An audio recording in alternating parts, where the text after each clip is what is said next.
연일 뜨겁게 다뤄지고 있는 소말리의 행동에 한국을 넘어 일본과 이스라엘, 태국까지 과거를 상기시키며 관종 유튜버의 최후의 관심이 쏠리고 있는데요. 최근 유튜버들과 스트리머들 사이에서도 어텐션 시커, 소위 말하는 관심종자, 관종에 대해 말들이 많다고 합니다. 심지어 미국에서도 조니 소말리의 사건을 집중적으로 다루고 있다는데요. 여기 미국에서 조니 소말리 때문에 골머리를 썩고 있는 오늘의 주인공이 있습니다. 도대체 그녀에게 무슨 일이 있었던 것일까요? 바로 지금 사연을 들어보겠습니다. 오늘의 사연 시작합니다. 안녕하세요, 여러분. 저는 미국에 사는 38세 흑인 여성 나디아입니다. 직업은 언론사에서 기사 정리를 담당하는 에디터로 일하고 있어요. 오늘은 최근 한국에서 벌어진 사건에 대한 이야기를 해보려고 해요. 제가 이 사건을 접했을 때 분노와 걱정이 교차하며 하루 종일 속이 타들어가는 경험을 했거든요.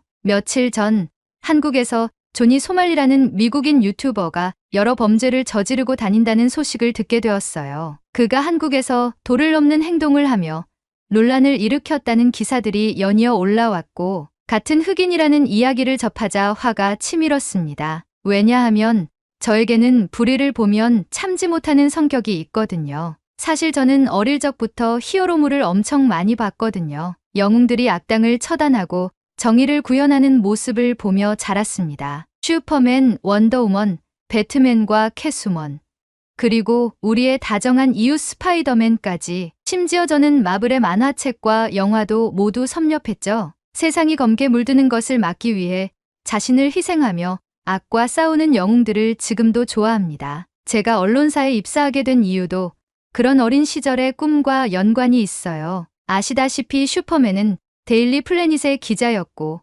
스파이더맨은 데일리 뷰글 신문사에서 사진기자로 일하며 각종 사건과 범죄에 관한 정보를 얻곤 했잖아요. 히어로들의 여러 범죄를 다루는 장면은 제 어린 시절 꿈을 자극했습니다. 저도 언젠가 사회의 불의를 밝혀내고 세상을 더 나은 곳으로 만들고 싶었어요. 그래서 결국 언론사에 입사하게 되었죠. 물론 제가 어릴 적부터 꿈꿔왔던 영웅이라는 것은 인류보다 더 우월한 운동신경과 초능력, 과학기술을 가져야만 하는 것이지만, 나이가 들며 영웅이라는 타이틀은 불의를 보면 맞서는 사람 모두를 지칭한다는 생각으로 변했죠. 꼭 특별한 능력을 가진 사람이 아니라 불의에 맞서 싸우는 사람이라면 누구나 될 수 있다는 생각을 하게 됐어요. 하늘을 날아다닐 수는 없지만 경찰이나 소방관, 심지어 범죄자를 때려잡는 일반인들이나 위기에 처한 사람을 구해주는 일반인들도 모두 영웅이라고 생각하며 저도 영웅이 되고 싶다는 생각이 들었어요. 그래서 어릴 때부터 운동도 열심히 했어요. 킥복싱과 주짓수,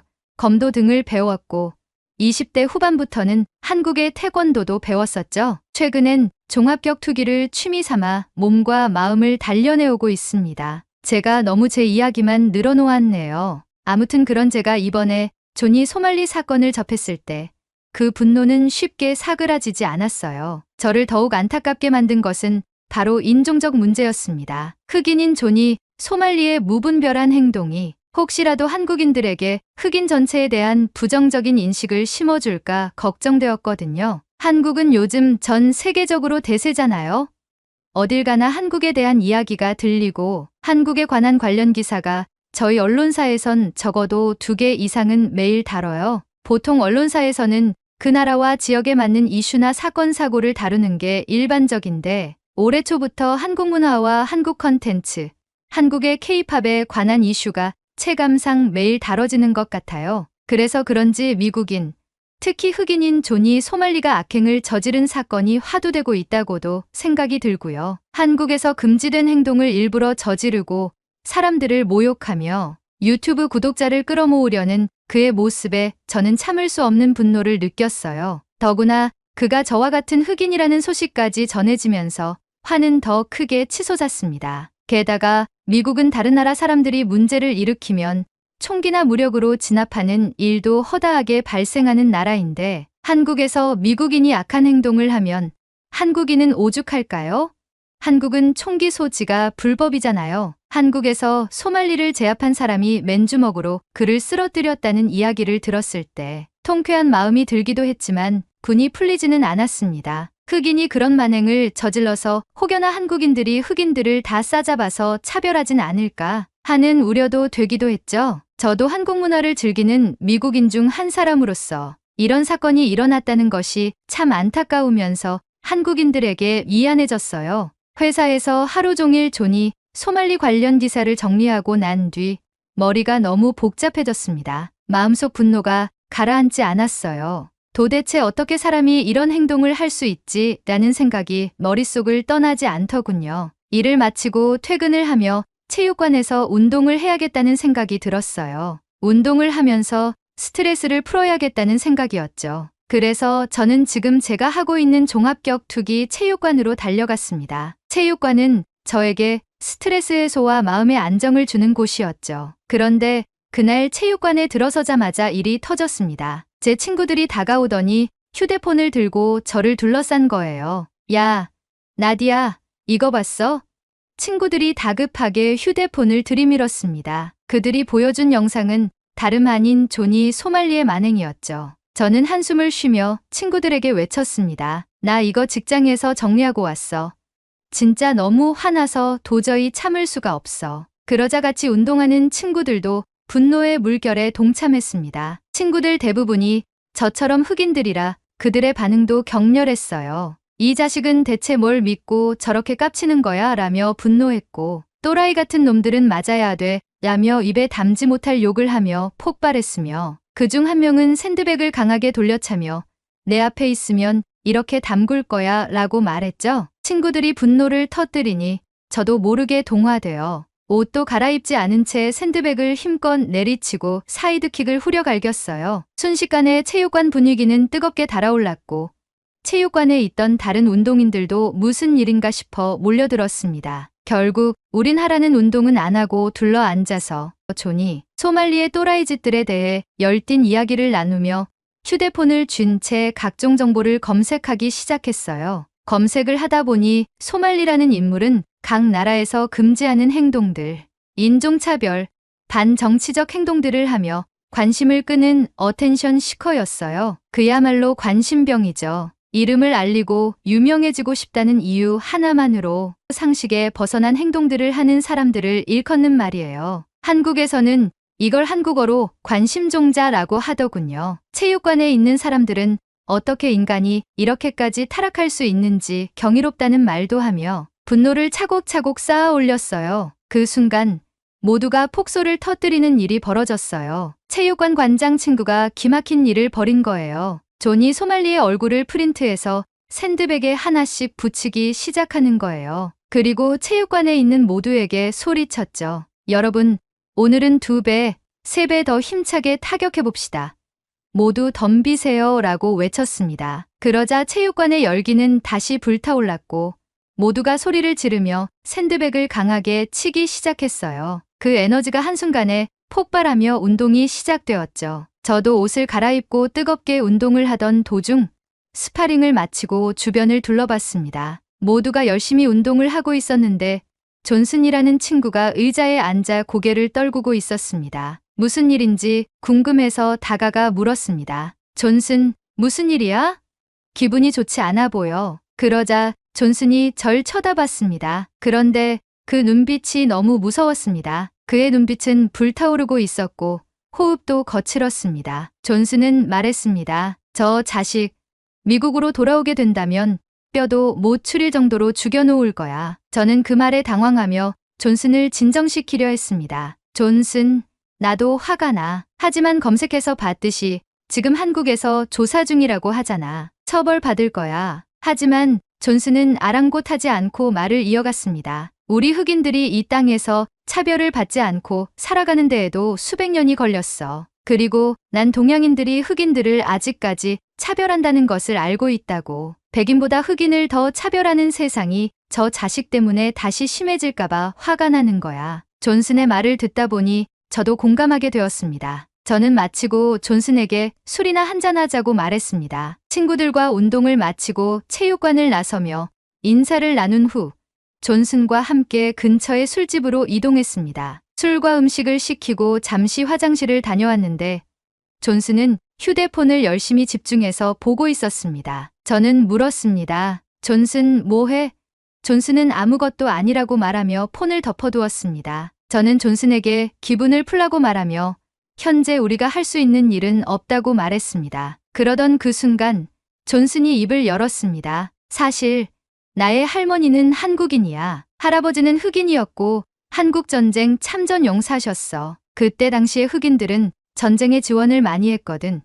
미국에서는 흑인으로 차별을 받고 살아갔지만 군인이 되어 전쟁에 참여하게 되면 미군으로서 대우를 해줬으니까. 저는 존슨의 말을 듣고 존슨이 왜 그렇게 분노가 차올랐는지 단번에 이해할 수 있었습니다. 존슨은 말을 이어갔습니다. 소말리가 한국에서 한 행동 중에 동상에 했던 짓 있지.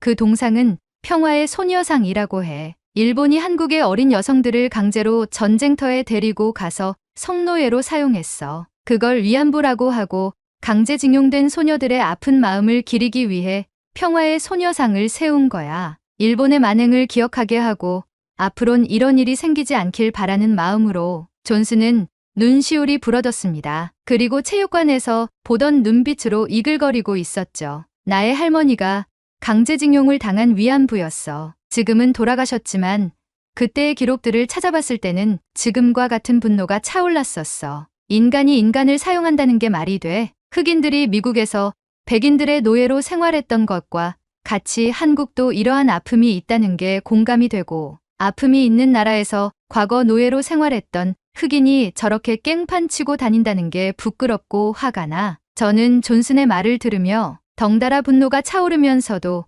존슨이 왜 이렇게 화가 치밀어 올랐는지 이해할 수 있었어요. 존슨은 한국의 모든 사람들에게 소말리를 대신해 미국인으로서 미안하다고 사과하고 싶다고 했고, 아까 제가 화장실에 간 사이에 SNS에 소말리 관련 게시물에 미안하다고 댓글을 달고 있었다고 했어요. 그 모습을 보니 한 명의 관심종자 때문에 정신적 피해를 입는 사람도 생긴다는 생각이 들며 화가 났어요. 저도 존슨에게 직장에서부터 체육관에 올 때까지의 스트레스에 대해 얘기를 했어요. 이럴 때 히어로가 나타나서 정의구현을 해주면 어떨까에 대해 얘기하니 존슨은 그제서야 피식거리며 웃기 시작했어요. 마치 어린아이 같다며 저를 놀려댔죠. 다시금 기분이 조금 풀린 우리는 자리를 마무리하고 각자 집으로 돌아갔습니다. 그리고 다음날 출근을 해서 커피를 마시며 인터넷을 둘러보던 중 소말리에 대한 내용을 발견하게 되었습니다. 이 자식은 한국에서 또 무슨 사고를 친 거야?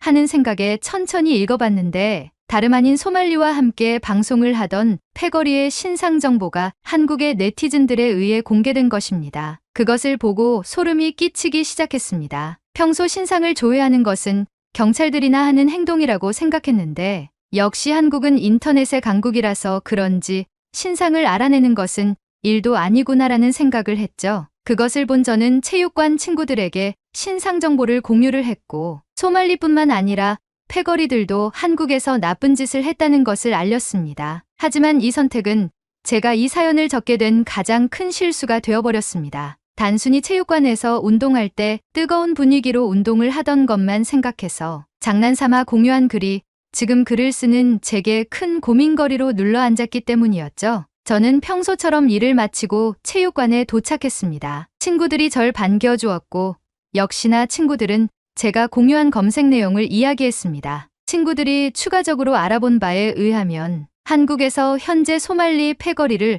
황금 고블린이라고 말한다고 했습니다. 저는 황금 고블린이 무슨 얘긴지 몰라서 물어봤어요. 그러자 친구들은 PC게임에서 황금 고블린이라는 몬스터를 잡으면 수준 높은 아이템을 주는데 한국에서 소말리에게 주먹질 한 사람들이 영웅, 의인이라는 칭호를 부여받으며 네티즌들에게 고맙다는 말을 들으며 인기를 얻고 있다고 하더라고요. 그래서 한국에 힘 좀 쓰는 네티즌들이 신상을 조회하고 말 그대로 황금 고블린 사냥을 하러 다니는 거죠. 저는 다시금 한국인들이 대단하다고 느꼈어요. 그리고 한국인들은 절대 건들면 안 되겠다는 생각이 들었고 한국인들이 불의를 보면 참지 않는 높은 시민의식을 가지고 있구나 라고 감탄하며 옷을 갈아입기 위해 라커룸으로 들어갔습니다. 옷을 갈아입고 나왔는데 뭔가 허전한 기분이 들었습니다. 주변을 둘러보며 왜 허전한지 알아보려 하는 순간 번뜩이는 한 사람이 생각이 났죠. 바로 존슨이었어요. 존슨이 보이지 않는 겁니다. 저는 친구들에게 존슨이 왜 오지 않았냐고 물었어요. 친구들은 잘 모르겠다고 말하며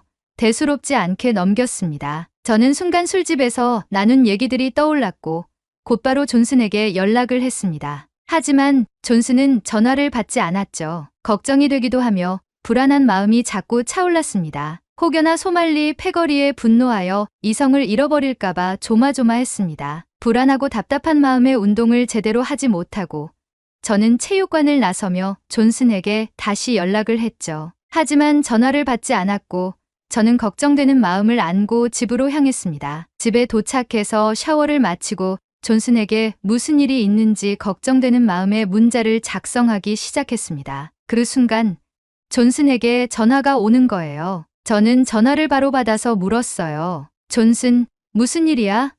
오늘 왜 체육관에 나오지 않았어? 수화기 너머에서는 존슨의 숨소리만 들렸고 저는 조마조마했습니다. 나디아, 소말리 패거리는 선을 넘었어. 이제 돌이킬 수 없어. 저는 존슨의 말이 이해가 가지 않아서 되물었습니다. 무슨 말이야? 돌이킬 수 없다니? 수화기 너머에서 한참의 정적이 흐르다가 존슨이 말을 했습니다. 내가 아는 형님들에게 어제 너에게 얘기한 이야기를 했어. 그러자 형들이 흑인의 수치라고 말하면서 한국에 소말리를 잡으러 가겠대. 한국에서 징역을 선고하지 않으면 바로 한국에서 응징한다고 하더라고. 그리고 내가 보낸 소말리 패거리 중 한 명인 준호라는 흑인이 미국으로 귀국했다는 정보도 알게 돼서 형들이 찾아낼 거라고 하더라고. 이 형들은 다 어릴 적부터 나와 알고 지낸 형들이고 이 형들의 할아버지들도 한국전쟁 참전 용사거든. 한국에 대한 애정이 남다른 형들이라 엄청 화났고 나는 더 이상 말릴 수 없어. 저는 말문이 막혀버렸습니다. 제가 공유한 내용 때문에 이를 키우게 된 것 같아 두려워지기까지 했습니다. 저는 존슨을 진정시키며 말했습니다. 존슨, 만약 너의 형들이 타국에 넘어가서 폭력을 행사하게 되면 일이 더 커질 거야. 더군다나 흑인을 넘어 미국인을 더 안 좋게 볼 수도 있어. 이건 당장 말려야 해. 하지만 존슨의 마음은 이미 굳어 있었습니다. 정의구현에 나서는데 누가 뭐라 할 거야? 찾아보니 한국에서 경찰들이 소말리를 붙잡아두고 조사를 하는 게 소말리를 보호하기 위해서라는 말도 있어. 한국인들이 이렇게 분노하는데 처벌이 미약하면 안 된다는 말도 돌고 있고 이건 간과할 문제가 아니야. 패거리 중에 행크라는 놈이 있는데 미국 영주권자이면서 사고를 쳐서 한국으로 추방당했다던데 그리고 한국에서 소말리가 하는 만행을 기획하고 연출하는 놈이래. 각 나라에서 자극적인 소재를 찾아서 소말리에게 정보를 알려주는 놈이라고 하더라고. 그런데 그 자식은 벌조차도 받지 않고 있어. 상식 밖에서 행동하는 건 인간이길 포기한 것들이야. 그런 놈들은 벌을 받아야 해. 저는 아무 말도 할 수 없었습니다. 틀린 말은 아니지만 아무래도 타국에서 폭력을 행사한다는 것이 옳지 않은 생각이 들어 혼란스러웠습니다. 저는 존슨에게 말했습니다. 존슨, 내 마음을 충분히 이해하고 있어. 하지만 폭력은 아닌 것 같아. 죄를 지었으면 법의 심판을 받게 하는 게 인간 세상에서 제일 유일한 처벌인 것 같아. 선택은 너의 자유야. 하지만 내 생각은 그렇다는 것을 알아줬으면 해. 존슨은 알겠다고 말하며 전화를 끊어버렸습니다. 그 후 제 머릿속은 복잡해졌습니다. 한국에서 조사를 받고 있고 출국 금지까지 했고 잘못에 대한 벌을 받을 것이라고 생각했기에 해결된 문제라고 생각이 들었거든요. 저는 컴퓨터를 켜고 인터넷으로 이 문제의 심각성을 더 자세히 알아보기로 했습니다. 한국에서는 관련 기사가 줄을 이었고 수많은 유튜버와 스트리머, 소셜미디어에서는 소말리가 한국과 더불어 태국, 이스라엘, 일본에서 벌인 추악한 행동에 대한 요약 정리부터 황금고블린 추적반까지 개설되어 여론을 생성하고 있었습니다. 심지어 미국에서도 소말리 패거리의 행동에 대한 비판적인 여론과 정의구현을 하자는 네티즌들이 목소리를 높이고 있었습니다. 심지어 한국에 거주하는 미국인들이 소말리를 예의주시하고 있다고 말하며 미국인이 처벌하겠다고 말하는 사람도 있었습니다. 한 명의 또라이가 이렇게 큰 파급력을 낸다는 것이 놀라우면서 혐오스러웠습니다. 하지만 제가 생각하기에는 이 사건을 중대하게 보고 미국으로 강제 송환한 뒤 미국법에 따라 조치를 취해야 한다고 봅니다. 하지만 각국의 여론이 들끓는 가운데 혼란만 가중되고 제가 어릴 적부터 봐왔던 히어로들의 정의구현처럼 소말리 패거리들에게도 정의구현을 하여 한국에 대한 미안한 마음을 대신하는 게 옳을 수도 있겠다는 생각도 문득문득 들어서 이렇게 사연을 보냅니다. 한국인 여러분은 이 사건을 어떻게 바라보고 있나요? 한국의 법을 자세히 몰라서 이런 경우에는 어떻게 처벌이 되는지도 궁금합니다. 그리고 혹여나 미국인들이 소말리 패거리에 대한 응징을 한다고 할 때는 부추기진 않았으면 해요. 복수해주면 좋긴 하지만 또 다른 가해자를 발생시키는 원인이 되기도 하니까요. 차라리 미국에서 이런 일들이 일어났다면 마음이 그나마 편했을 텐데 한국에서 이런 일이 벌어져서 정말 죄송하게 생각합니다. 아마 당분간은 회사에서 이 일에 관련된 내용들을 드문드문 볼 것 같아요. 한국과 미국이 동맹국인데 하나의 관심종자로 인해서 서로 얼굴을 붉히는 일은 없길 바랍니다. 여러분의 진지한 생각을 기대하겠습니다. 그 생각을 바탕으로 직접 취재를 하러 출장을 가던지 미국 내에서 진지하게 이 사건에 대해 여론을 형성할지에 대해 도움이 될 것 같습니다. 다시 한번 거듭 죄송합니다. 오늘의 사연은 여기까지입니다. 미꾸라지 한 마리가 강을 흐린다는 말이 있죠. 여러분의 생각을 댓글에 남겨주세요. 오늘의 이야기에 공감하신다면 구독, 좋아요 한 번씩 부탁드리겠습니다. 다음에 더 좋은 사연으로 여러분을 찾아뵙겠습니다. 시청해주셔서 감사합니다.